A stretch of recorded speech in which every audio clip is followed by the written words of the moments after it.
And welcome back to Metropole Sports Center. My name is Nashon Owano. Welcome to the third part of the show where I'm still on set with Ian Keitany, Sports Analyst. And just before the break, we were talking about the woes of Barcelona in the Spanish La Liga. Just before we went for the break, we had mentioned that you're going to be talking about Lionel Messi and his future at Barcelona. Now, Ian, part of the conversation that has been going on or was going on during the transfer period was players whose contracts are going to be winding down at the end of the 2021 season. Looking at Lionel Messi, we definitely know that his contract is going to end at the end of the season. Probably your takes and maybe some of the teams that you think he might join once he moves away from Barcelona? Obviously there have been talks about Lionel Messi joining, our city rivals, Manchester City, which as a United fan I'd not,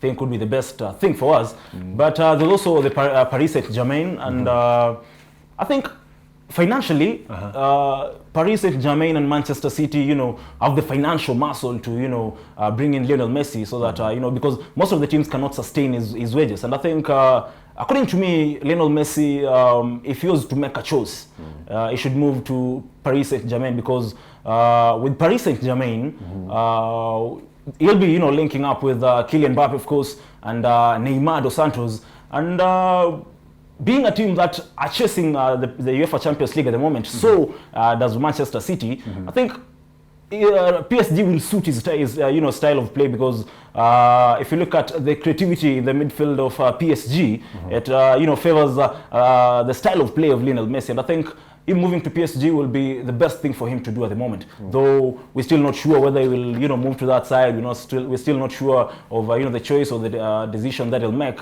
But according to me, I think PSG should be his destination. Okay, I think as a fan of the English Premier League, I would fancy having Messi in the English Premier League, considering some of the monetary or the financial implications that he might have in the team. Say, for example, you mentioned Manchester City. Personally, I think I would really fancy a move of Lionel Messi into the English Premier League. But again, it's football. We never really know what's going to happen at the end of the season. So we're going to be following up that conversation and see which team is going to be joining at the end of the season. Keitany, just as we wrap up the whole Messi conversation, we may not run away from the impact or the Messi factor in the Barcelona squad. Do you think Messi has the ability to maybe steer the team or probably provide for them a direction, especially right now that they're struggling in the Spanish La Liga? Of course, Lionel Messi is the main man at Barcelona. Let me give you an example of the game against Real Betis. I think a fortnight ago, if I'm not wrong, Lionel Messi was, started at the bench, and by halftime they were trailing.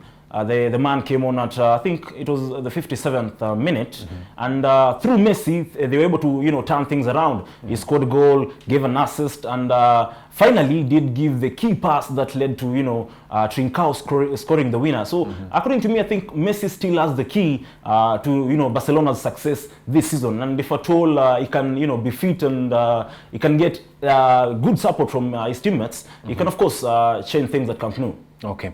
Talking about Messi, as we shift gears, looking at his former teammate, that is Luis Suarez, we cannot run away from the impeccable coordination and sort of like the coordination that they have with Luis Suarez at Barcelona. Now, Luis Suarez is at Atletico Madrid at the moment, and he's giving defenders a sleepless night at the squad. How would you rate the Luis Suarez factor at Atletico Madrid? I'd give Luis Suarez a 9 over 10 at Atletico Madrid, because he's been able to settle in very, very well. And I think he scored in the last 4 consecutive games, and in those 4 games, he's been able to score 3 braces. I think Suarez, to me, is one of the most clinical strikers I've ever seen, and among all the strikers who are playing at the moment, who are currently, playing the trade in Europe, I'd take Luis Suarez and Robert Lewandowski, and of course Luis Suarez as well. As very, very, very good service from the midfielders and the entire team at Atletico Madrid. Because if you look at the players he's playing with, there's Joao Felix, Yanni Carrasco, Saul Niguez. There are a host of Hector Herrera. There are a host of experienced players around him. And Suarez, of course, is a player who you can give him 2 chances and you can be certain that he can score both of them. So I think he's been phenomenal at Atletico Madrid. And as well, I think he's trying to prove a point to Barcelona, because the way he was dismissed at Barcelona, it does not befit the type of player or the type of a player who has contributed a lot to the team. So I think as well he's trying to prove a point.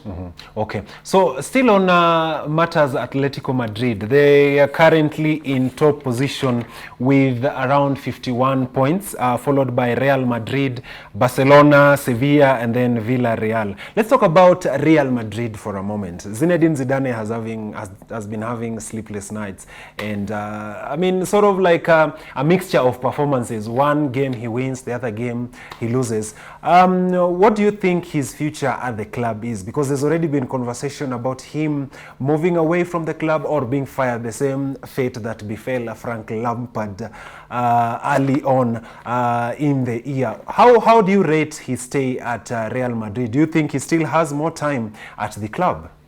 I think he has it is not so long. If you cannot turn things around at Real Madrid, I don't think he will stay so long. But I'm one person who believes that he did not make the right choice to come back again at Real Madrid, having succeeded and won, I think, 3 consecutive Champions League titles. I do think it was not wise, of him to come back again to Real Madrid. And I think Atletico Madrid have been having issues of injured players all the time. They're players who've not lived up to the expectations, the likes of Vinicius Jr. But Real Madrid being a team that goes for names, I think they'll have to change tact and try and find the reason and the sole reason as to why players they're getting have not lived up to the expectation. I think it is up to their scouting team. But I think if Zinedine Zidane cannot turn things around in the next 2 or 3 months, I think he'll lose his job. Okay. Looking at the Real Madrid squad, I mean, they have who's who in the world, like the best players in the world. We have Eden Hazard at the team right now. What do you think is the problem at Real Madrid? Why are they not performing the way they were performing a couple of seasons ago? I think, first of all, there's no connection. There's no proper connection in that team.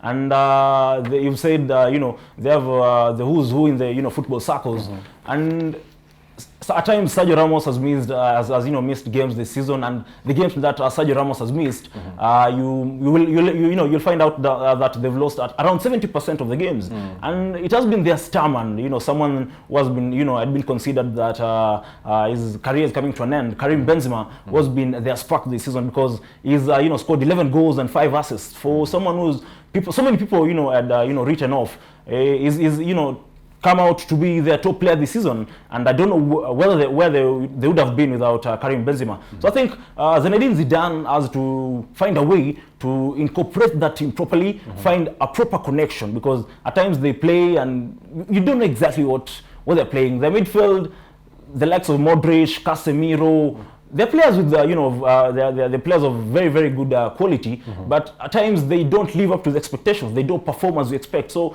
I think it is up to Zinedine Zidane to find the spark in that midfield, because we all know it is the midfield that determines everything or most of the things in football.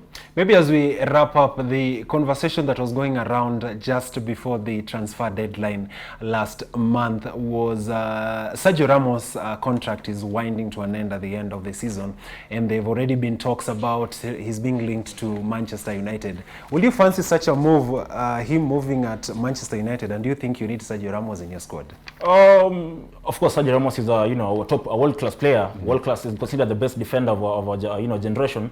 Of course, I don't want him at Manchester United, but again, as a Manchester United fan, I think we need to incorporate young players. We do not need older players, because the more we bring in older players, we cannot find a proper connection that, you know, might serve us for years ahead. So I think it is not such a wise decision, you know, in the long term, but temporarily it would be a very, very, you know, good addition to the squad. Yeah, the same sentiments that I had when Edison Cavani was brought into the squad. I was a bit skeptical when he came to the squad, because he didn't have a flying start when he joined Manchester United, but he's sort of like easing into the squad, and his performance is improving with time. Well, thank you so much, Ian Keitany, for finding time to come on the show. Looking forward to having you once again on the show. Well, that wraps up the conversation that we are having with relation to the Spanish La Liga. We take a short commercial break, and after the break, I'm going to be back with the Events Watch segment of the show, where we are going to be looking at some of the events you need to watch out for this weekend. See you after the break.